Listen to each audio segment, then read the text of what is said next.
It's too dangerous, man.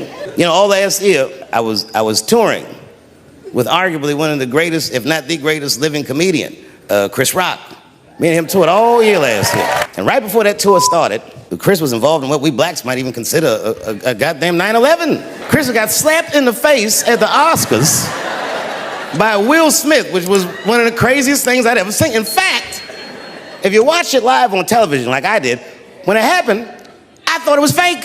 I did, and I wasn't sure, so you know what I did? I waited, because unlike you, I know Chris. I waited like 30, 40 minutes, as long as it would take him to get to another party. And I called him on FaceTime, and he picked up. As soon as he picked up, he said, "You was the only nigga I had to answer the phone for." Apparently, Obama and Oprah, everybody had called this nigga to see if everything was all right. And I thought it was fake. I didn't know. So I asked him, I go, well, you know. He said, "What?" I said, "Well, did it hurt?" And he said, "Yes, nigga, it hurt." And then I knew that it was real. And then, and only then, was I offended.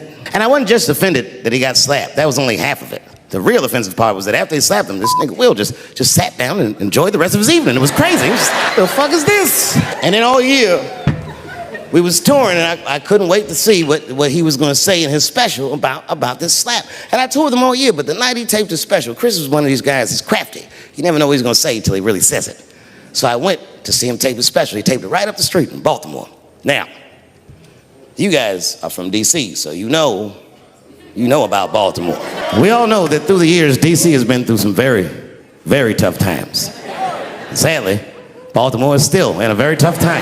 Not everybody in the world really can understand the depth of Baltimore. Baltimore is so desperate that Tupac and his mother moved from Baltimore to Oakland for a better life. And Chris Rock went so hard in the paint, and I can't believe he did this, he shocked a Baltimore crowd. I didn't even know that was possible. I started doing comedy around here. Shocked them. And you know what he said that got him? He looked at the crowd, he walked out. I didn't expect him to say this. He looked at the crowd, it's all black, Baltimore black.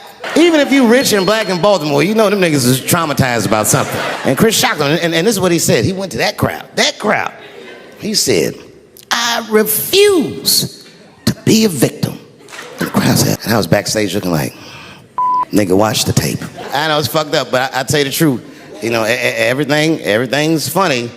Everything's funny till it happens to you. 3 months, a mere 3 months after that terrible attack that Chris Rock endured, I was on stage at the Hollywood Bowl, and a lunatic jumped out of the crowd and attacked me. Now, I gotta tell you, if it happens to you, you don't even know what the fuck is happening. It was like slow motion. I just looked over. I don't know this nigga, and I was looking, I said, oh my God, I'm being attacked. And this motherfucker was ragged. He jumped at me. He was like, ah. I'm old, but I'm fast. I caught this motherfucker's head with my hand and pulled his hoodie over his eyes.